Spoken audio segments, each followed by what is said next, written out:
Fueling for an endurance cycling event is not an easy task. I'm currently training for a 200k gravel event called the Dirty Reiver, and I have decided this year to really focus on my nutrition. I'm getting some help from an endurance sports nutrition brand, STYRKR, to do this, and together with them I'm going to figure out what I should be actually eating on the bike and when, and I'm documenting the journey to the Dirty Reiver, and then at the actual event we're going to see how my fueling works and whether I'm going to bonk.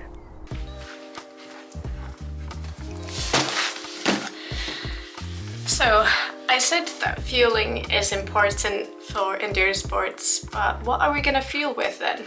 Well, inside this box there are some STYRKR products, and I'm going to talk you through what I'm going to be eating and what I'm going to be fueling with at the Dirty Reiver this year. So that's all of the products out of the box. I have also set up a call with a proper expert from STYRKR.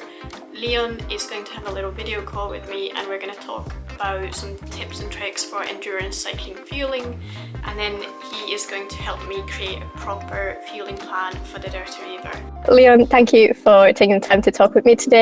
For the nutrition plan for my event, the Dirty Reiver, would you want to tell a little bit like how should I plan it and what should I be doing? Really, it's sort of a multifaceted thing, and it's not really one size fits all. So it is sort of understanding your body and what you need. But ideally, sort of the night before an event, you should have something quite carby, but also full of fats and proteins to get your energy and your recovery. That sort of gets your body used to processing all the carbohydrates, gets your glycogen stores up. So, you know, you can preload before the event as well, and just make sure that your muscles are saturated, you've got your carbohydrates and your free energies. And really from there, it's a case of planning your meals and your real food, understand when you get that, and then adding in your carbohydrates sort of on top of that when real food isn't available. I'd advise sort of like 30 to 90 grams of carbs per hour. What kind of products should I be consuming then? I guess it's personal preference, but personally I think starting out with slower digesting carbs like bars would be a sensible idea.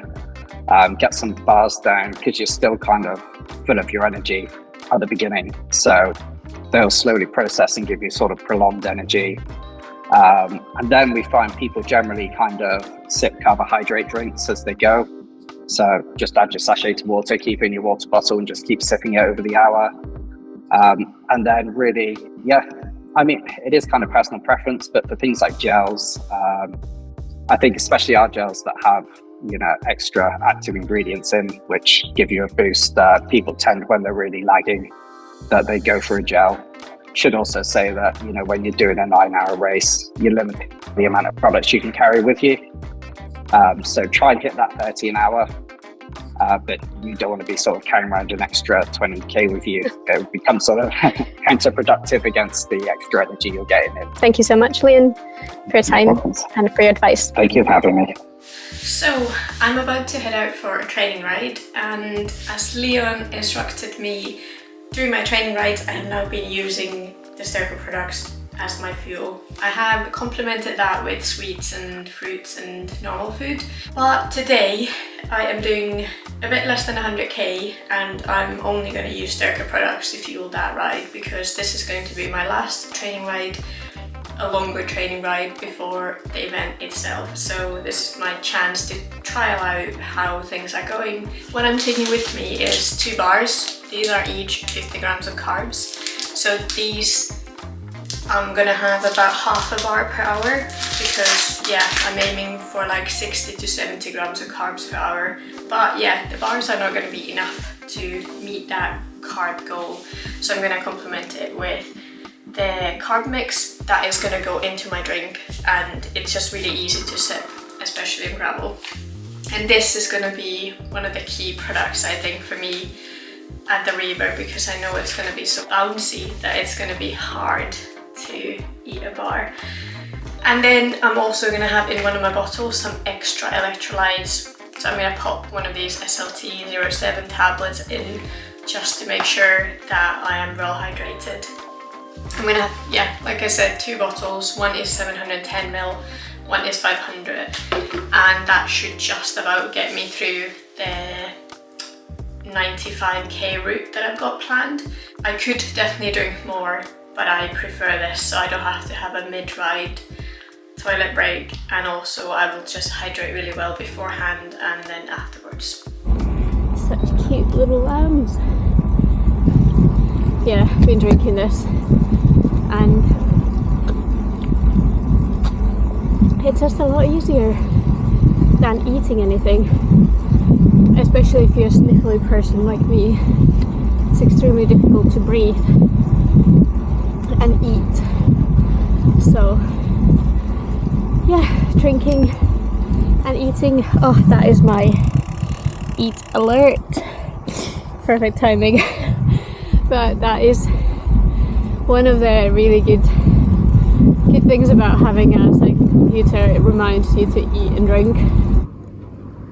It's a good snack spot, isn't it?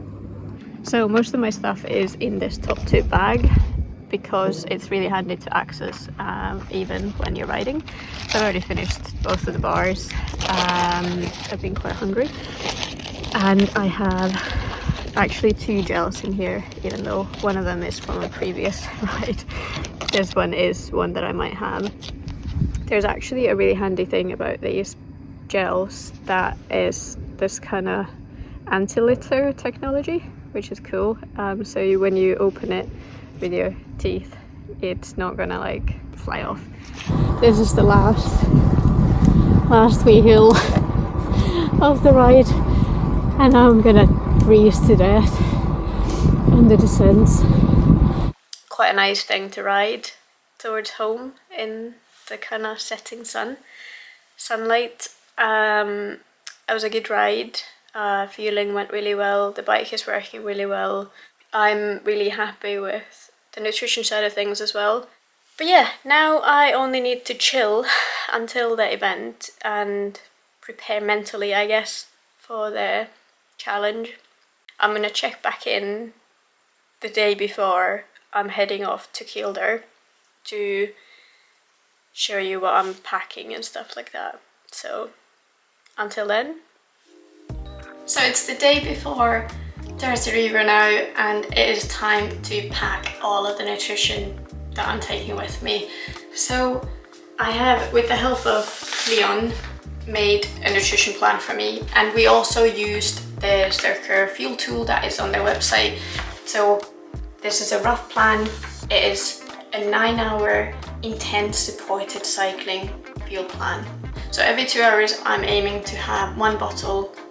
I'm going to have a 700ml bottle and a 500ml bottle, and in each of the bottles I'm going to have a carb mix.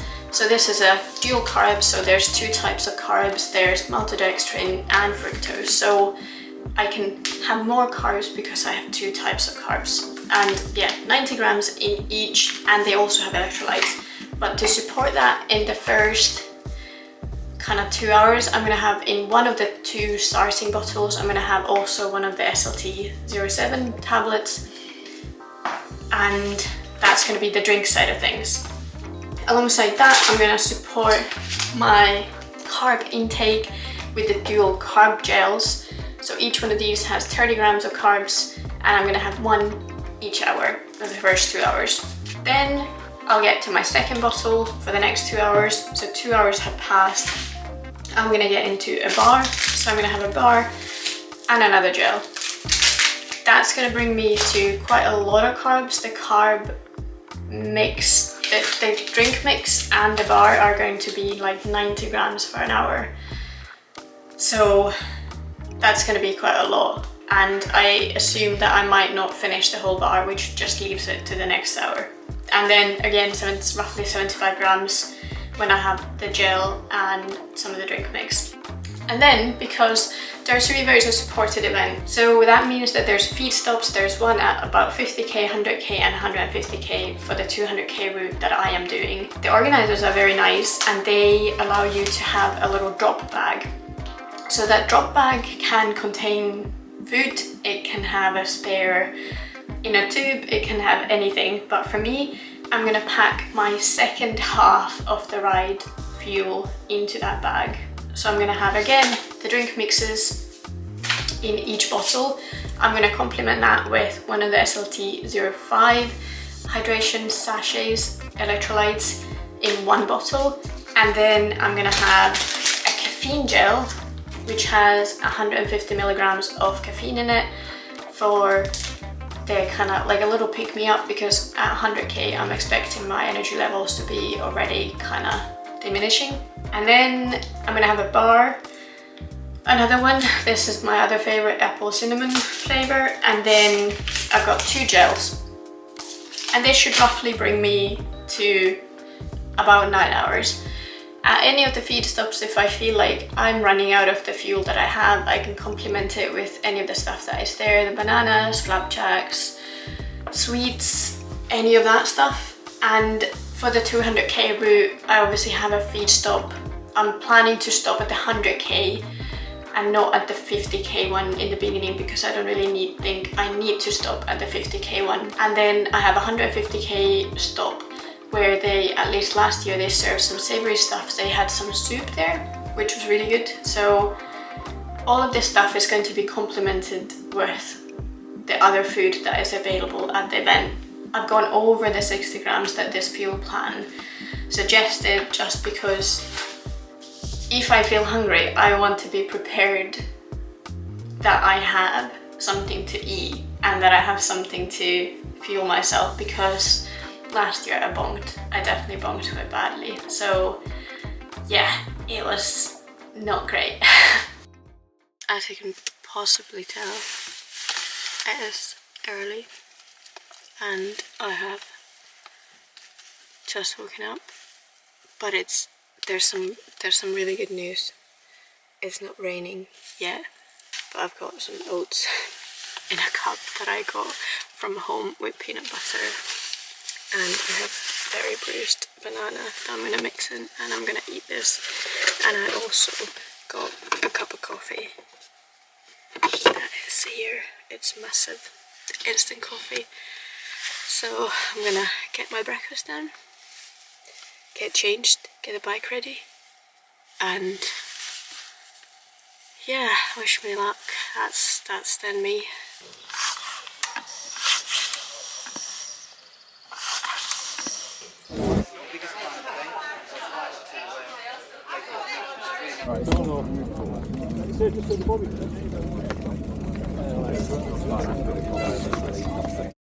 Well done, guys, doing brilliant job, well done. Thank you very much indeed for your patience.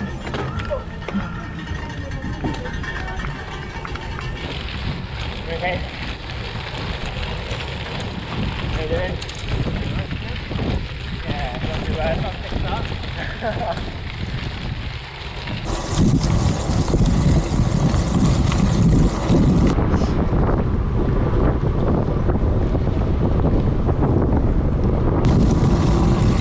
It's miserable. Feed time.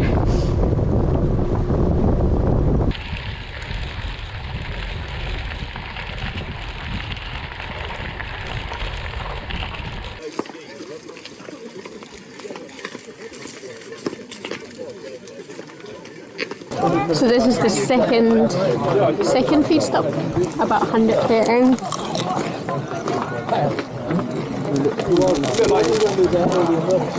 It kind of feels good that it's like less now than it was. Is it gonna? This is not how to do it. More than halfway through. And there's so much climbing. It is so misty, I can hardly see the riders behind or ahead. Yeah.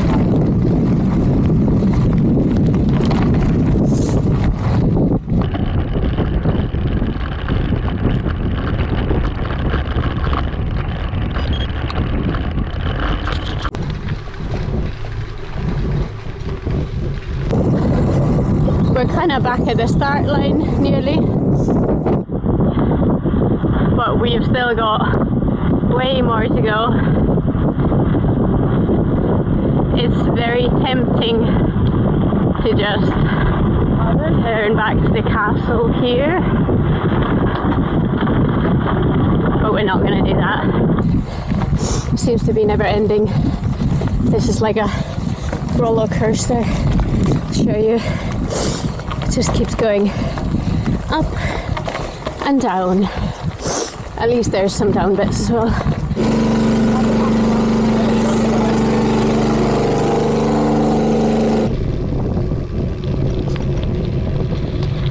We're on the home stretch and look at this view. It's absolutely stunning and makes me happy. We've even got some sunshine. It's a great end to the ride. Still got like 20k to go, but it's basically the end. I'm super surprised. I mean, I'm not surprised. I've had a great fueling plan, so I shouldn't be surprised that I'm doing well, but yeah, I'm happy.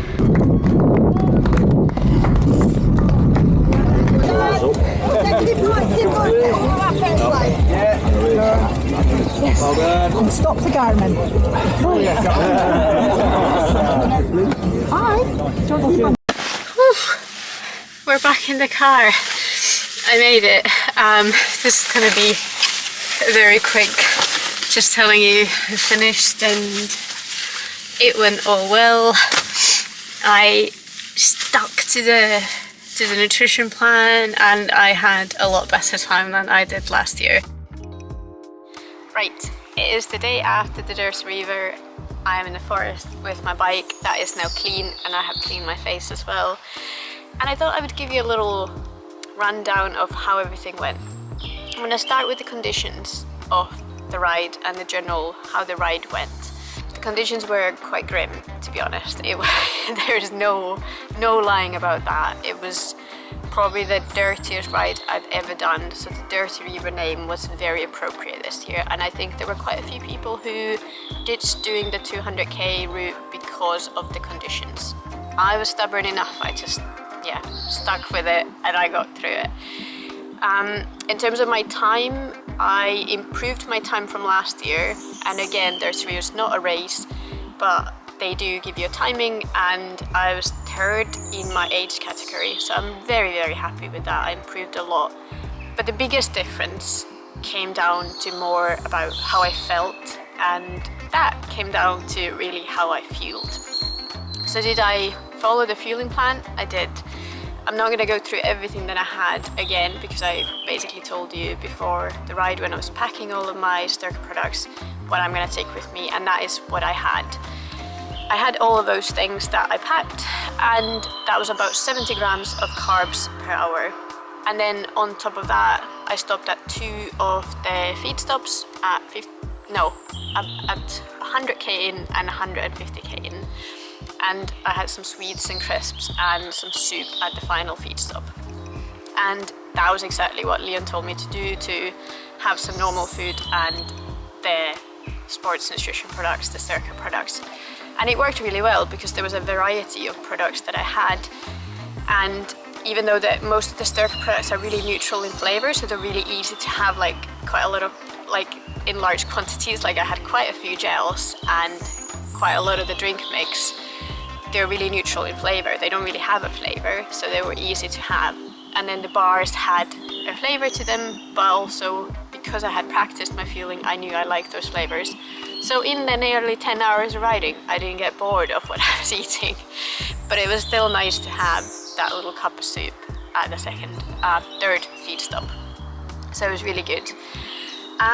But yeah, my main takeaways, if I was something that I learned, I was telling you something about what I learned from this experience of preparing for the Dirty Reiver in terms of really focusing on my nutrition. I think gravel has its specific challenges for nutrition, especially when the conditions are like they were at the river.